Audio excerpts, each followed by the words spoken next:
Fine hooligans, how do? We're gonna get into a Mandalorian review. Yeah, am I late to the party? Psh, when am I not? Seriously, I'm always late to the party. I talk about things on this channel when I want to. I'm not about to rush and miss beautiful parts of a story and everything just to get a video out.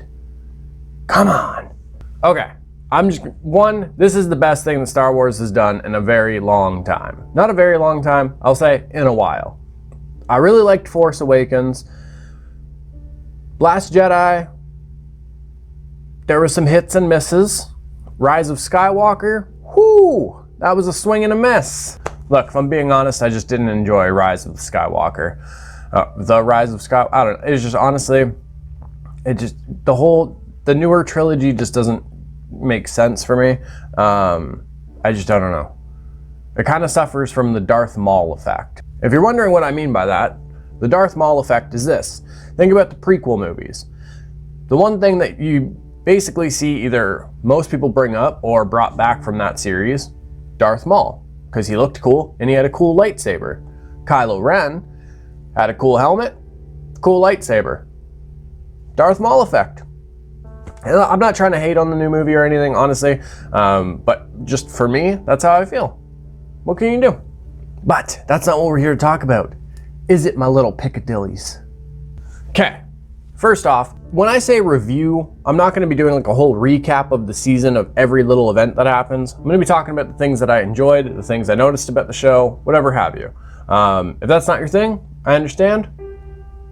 Thanks for clicking on the video. If it is your thing, hopefully you stick around and we watch the whole thing and we can nerd out together. So let's get to it. I really like what they're doing with the Star Wars intro logo. Like how like DC has one, Marvel has one, whatever.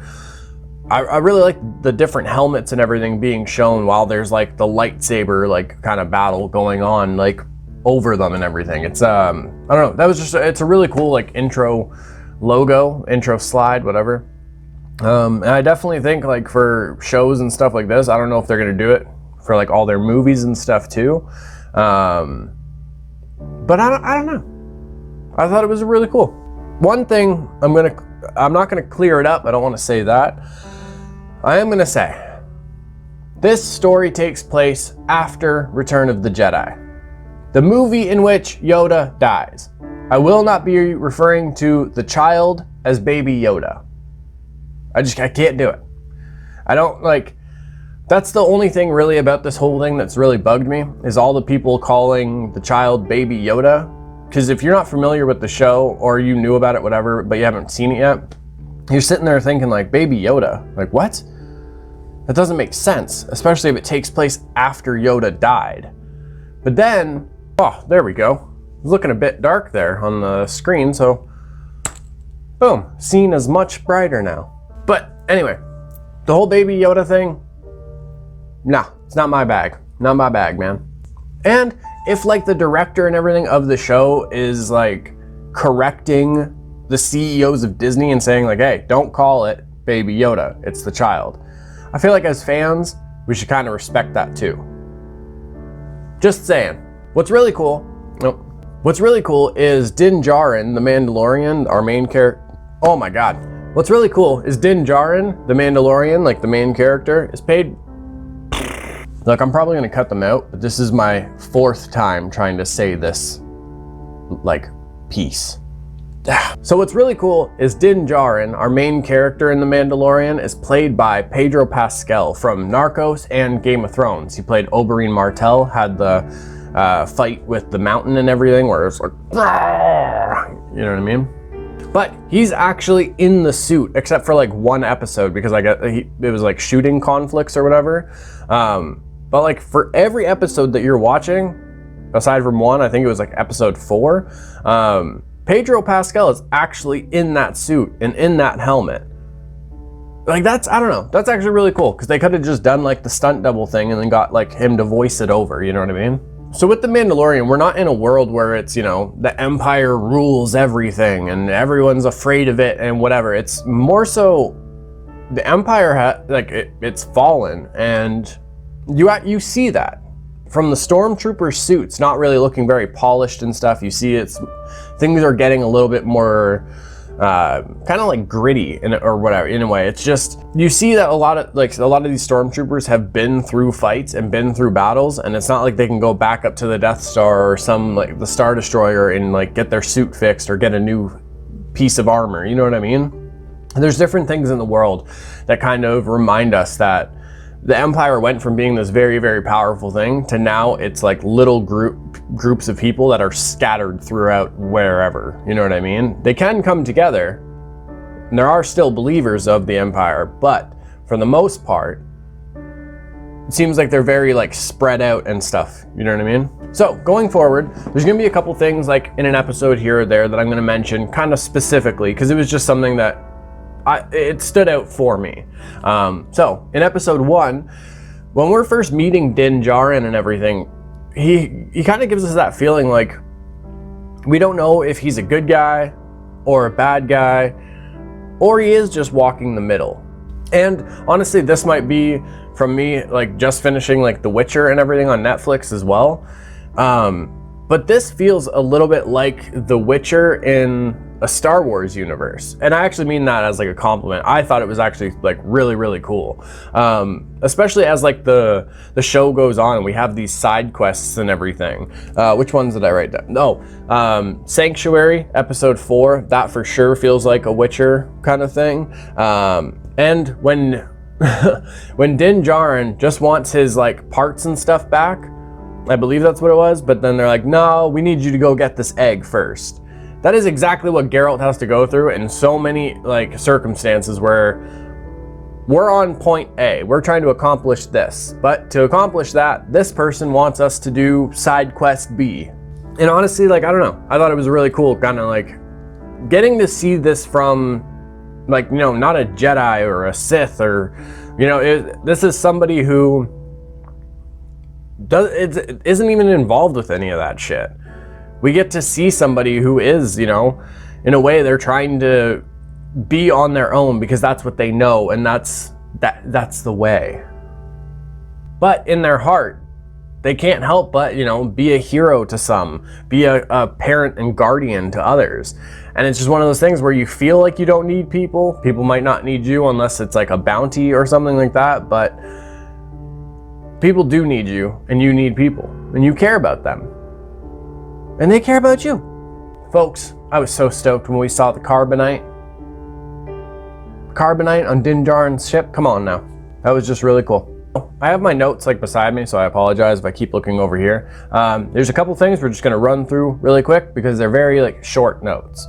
Dr. Pershing, the one who was basically like the doctor for the client and everything. He was gonna do like the tests, or he was supposed to be doing the tests on the child.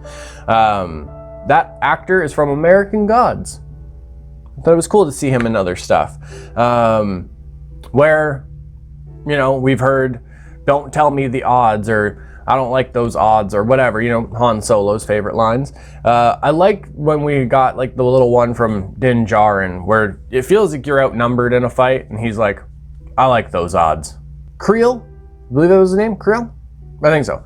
When he says to Din Djarin, your ancestors rode the great mythosaur. Oh, all the warm and fuzzies, all up in me. You know what I mean? It was so cool to hear. So I'll explain something, and then I will get into this next point. All the, like, in this show, the Mandalorians are a tribe, and they're all kind of hiding out in these like underground like tunnels and everything like that.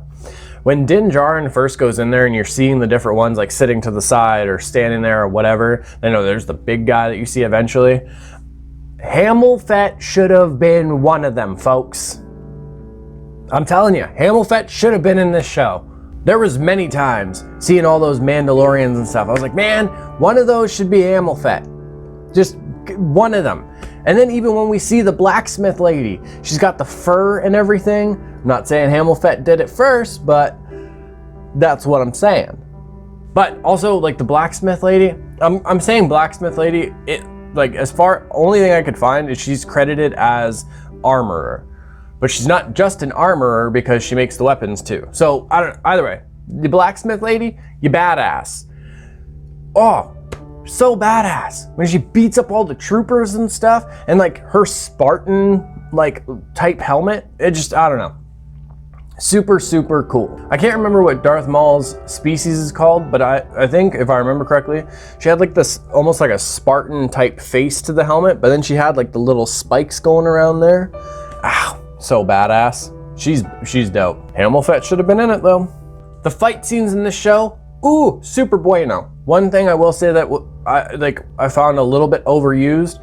I can definitely tell that Star Wars and like the people who are doing like the fight scenes or whatever, they really like people doing the scorpion kind of thing, where like you hit somebody, their head hits the floor, and then their legs like come up like a scorpion's tail and almost kicks them in the back of the head. I feel like that's been I don't know. I feel like that was used quite a few times in the show, and I feel like that's been used a lot in the movies lately too. So either way, very, very, very minor thing. All in all, the fight scenes are a mucho bueno. So good. Ow. And the fact that they use puppets and everything, they use CGI really when they have to. Some things you can't help but to use CGI. But I like the fact that the puppets and animatronics are still a big staple in a Star Wars like property. Even though it's a show, it's not like one of the big movies or anything. They stuck with that. And that, I don't know. I'm always a fan of seeing animatronics and puppets over CGI if we can. I really liked how a lot of it is street level sets. It's not, you know, taking place on these giant ships or constantly just flying through space while things are going on. We're seeing these different planets, but we're seeing them all from like the ground level kind of thing. We're seeing farmers trying to deal with raiders and AT-STs and everything. We're seeing just citizens in like certain cities dealing with just things not being very great for them, whether it's, you know, with money or just what's left of the empire might be hanging around, or a clan of bounty hunters, whatever it is. I like being able to see things all from like a ground level kind of story. I also liked how there was a few stand-up comedians in it. Most notably, Bill Burr plays, what's his name? Mayfeld. He's one of the guys on Bobby Elvis from Sons, actually, his crew.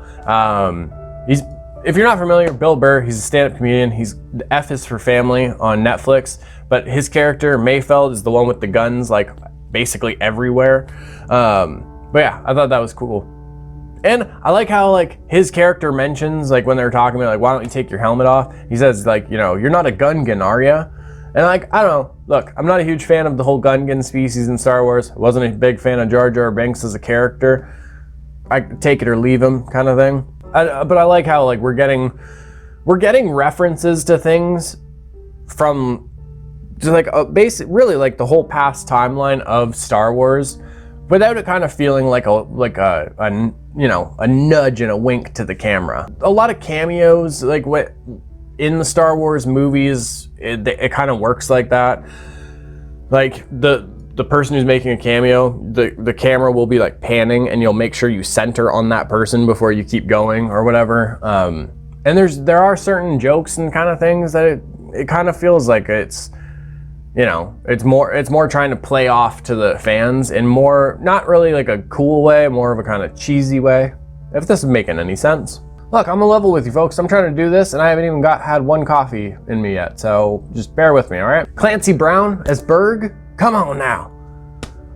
I'm a fan of Clancy Brown. We're talking Mr. Krabs from SpongeBob. We're talking Kurgan from Highlander, folks. God. So in episode 3, we're gonna continuing with a couple quick like episode notes right now. Episode 3, the Mandos with the jetpacks all coming in. Like that, oh my God, that was like a childhood dream, seeing all that happen. I love the line from Din Djarin as well, like, I gotta get one of those. I was like, yes, you do, sir. Yes. Episode 5, she's no good to us dead. Little reference to Boba Fett.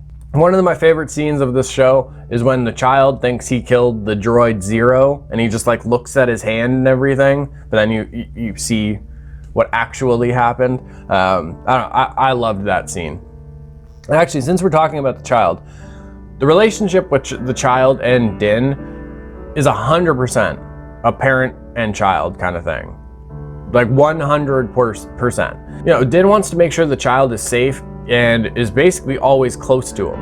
And just like with a kid, sometimes you put them in their playpen or whatever, you turn around for a second to make a sandwich, you turn back around, kid's not in the playpen and it's running around behind you, like by the counter.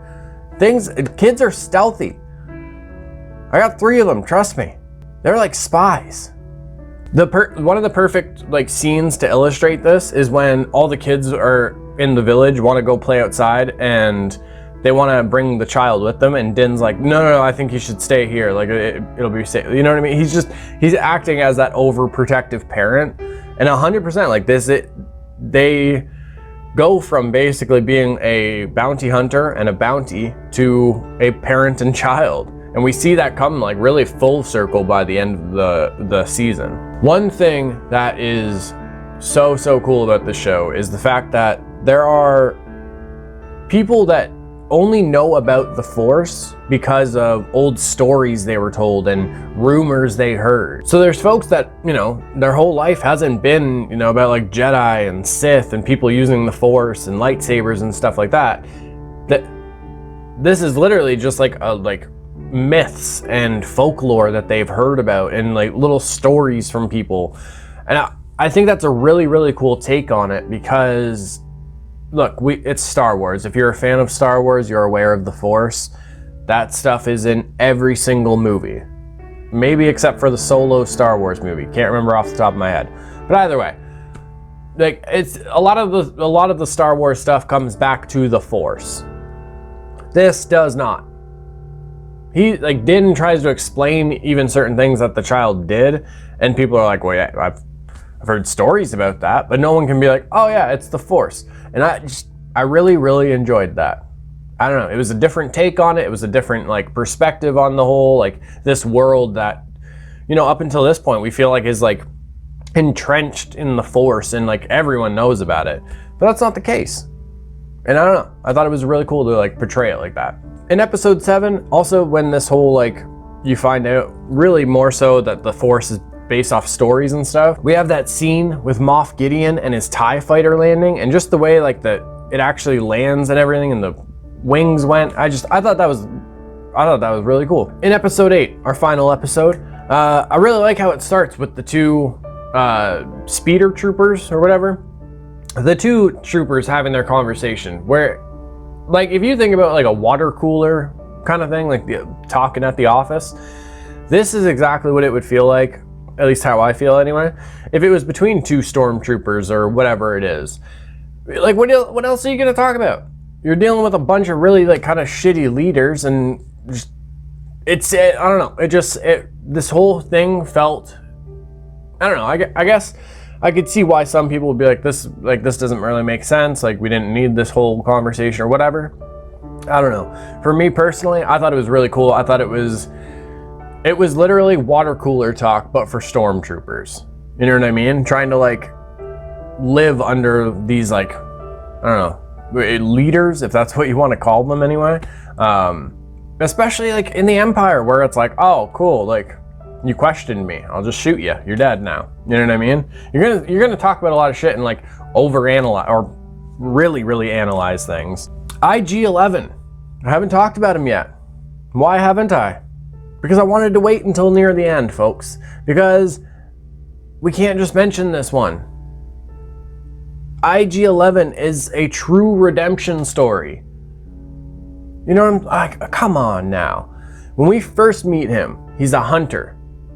The only thing he can do, or the only purpose he's meant to like serve, kill the child, basically. He gets like, I don't know. I really liked IG11's story. He gets rewired by Creole. I can't remember his damn name. I'm so sorry. Either way, gets rewired and everything, and literally goes from hunter to protector. I know they're called a nurse droid or whatever, but still.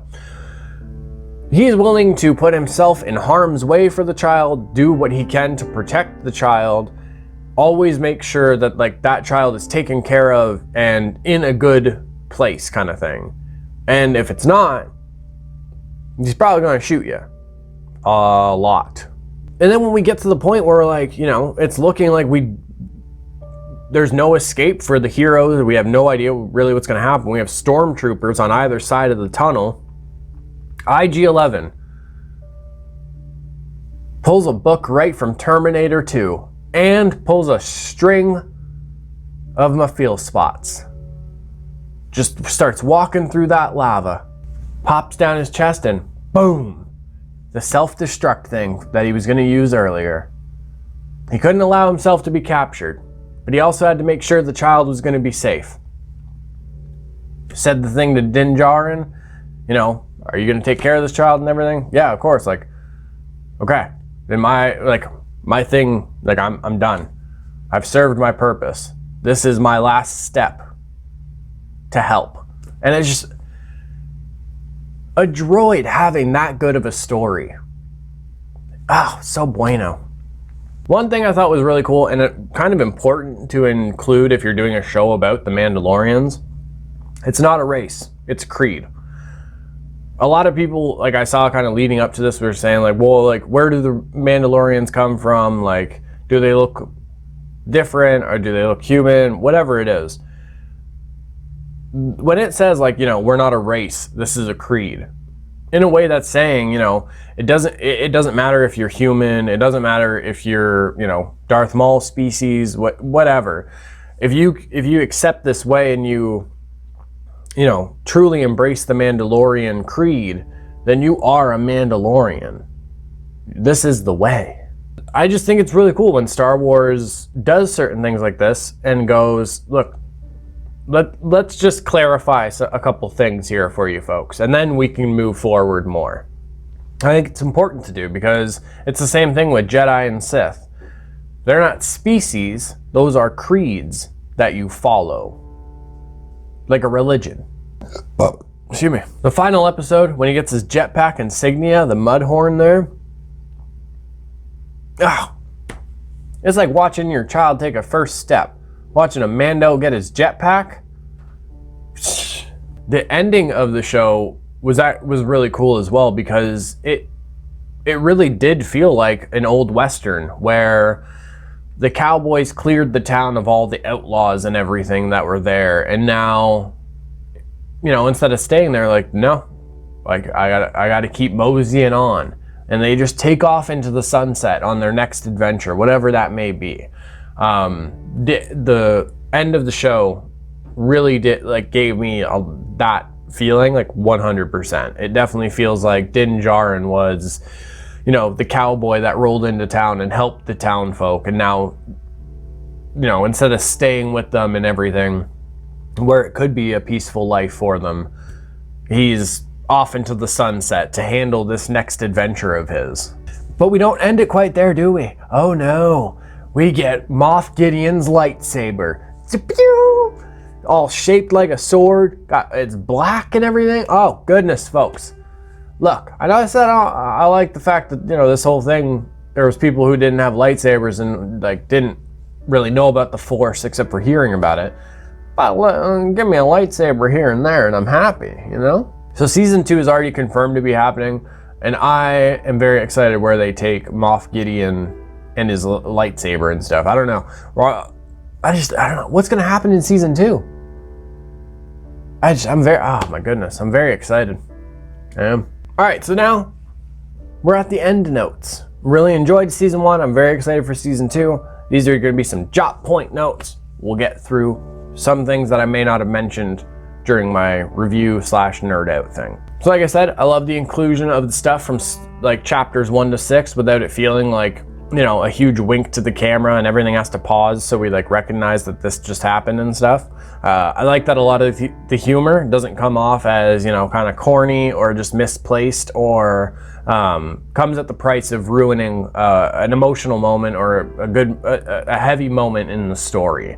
I think if humor comes from like characters in the thing, it should be very, you know, either born of that situation they're in right now, or it should be kind of genuine to their character. It's just, I don't know. I don't think you always need to force like these one-liner jokes or these random kind of things. So yeah, I really enjoyed that. I thought this season was a great adventure, and even with the soundtrack, it was absolutely amazing. It felt like like just how the show feels like, you know, it's modern, but it has that Western feel, it has that samurai feel. The soundtrack does as well. And I thought that was really, really cool. There's times where something will hit and it feels like a Western music kind of going. But then you hear certain other instruments during another scene. It could be a standoff or whatever it is. And it has more of a feudal Japan feel to it, mixed with like modern like soundtracks. And I love how the soundtrack matches the show perfectly. I really love how this brings Mandalorians to more people's attention and everything, instead of it always just being about, you know, Luke Skywalker, Darth Vader, Han Solo, Rey, you know, the regular motley crew of characters we've come to know and sort of love. Either way, I like how this is bringing it to more people's attention and stuff, and it actually is letting us know more about the lore of the Mandalorian, as well as, you know, adding to it. And I don't want them to like oversaturate it where it just feels like, all right, this isn't even good anymore. But it would be cool to see some more like Mando projects, perhaps a Boba Fett one. This is just a very minor thing, but I wish this was maybe a little bit more of a mature rating, because we do get that Star Wars effect with it where, you know, a door will close on someone or whatever, where they're like, when they're like halfway in it or whatever, but the camera cuts away so we don't actually see it happen. But then it's complete. Okay, so the way ratings work is so weird. They can't show any of that because some of those people look too close to being a human. But we can have a scene literally from like the side of a droid's head and watch the blaster come through it and see the hole through their head and everything, because it's just a robot. What? Like I said, it is a very minor thing, but I would have liked if this was just a little bit more of a maturity rating, just so we could kind of see some of that, like the bloody fights happen, you know what I mean? But I understand why they couldn't do that. You gotta bring in everybody, you know? Little fun fact for you folks. All the art that we see at the end credits, which I definitely hope they put out an art book or something of, that a lot of that was actually concept art for the show, and then, you know, they kind of found a way to like bring it into the show instead of it just being concept art, like thrown away. So I thought that was really cool, and I definitely want to see an art book for it. Best thing from Star Wars in a while, folks. I said it, I meant it. I stole my mom's credit. I'm cool, I'm hot, suck me in the stomach 3 more times. This is something from Star Wars that, like, honestly, like I said, I haven't enjoyed something like this from Star Wars in a while. This was a mucho bueno. Like I said, all the things that I didn't like or that I would kind of change are very, very minor things. It doesn't take away from the story in any way. It doesn't ruin the show in any way for me. It's very minor things. That's all. And the last note, and then we're on out of here. Thank you for sitting through all of this. Hamilfett should have been in it. I'm gonna say it again. Hamilfett should have been in it, folks. Jon Favreau, Disney, need to get your stuff together. Hit up my boy Hamilfett. God, come on. Hamilfett should be in season 2. Hashtag Hamilfett for season 2. All right, I'm gonna get on out of here now. Thank you so much if you sat through this and listened to me ramble and nerd out. Comment below things that you enjoyed about the show and everything, or things that you didn't enjoy, whatever your thoughts are on the show, share them below in the comments for me. And yeah, also, fine folks, there's gonna be videos popping up on the screen, and if that little button down there is red, you can either click that or click this one in the middle to subscribe to the channel. Yeah, if you wanna catch the videos early, hit up the Patreon, merch stores, all of that down in the description below, my fine hooligans. Mwah, mwah, mwah for you beautiful fat J's, my quiet kids, freaks, and weirdos. For the love of everybody, could you keep being weird for me? Thank you.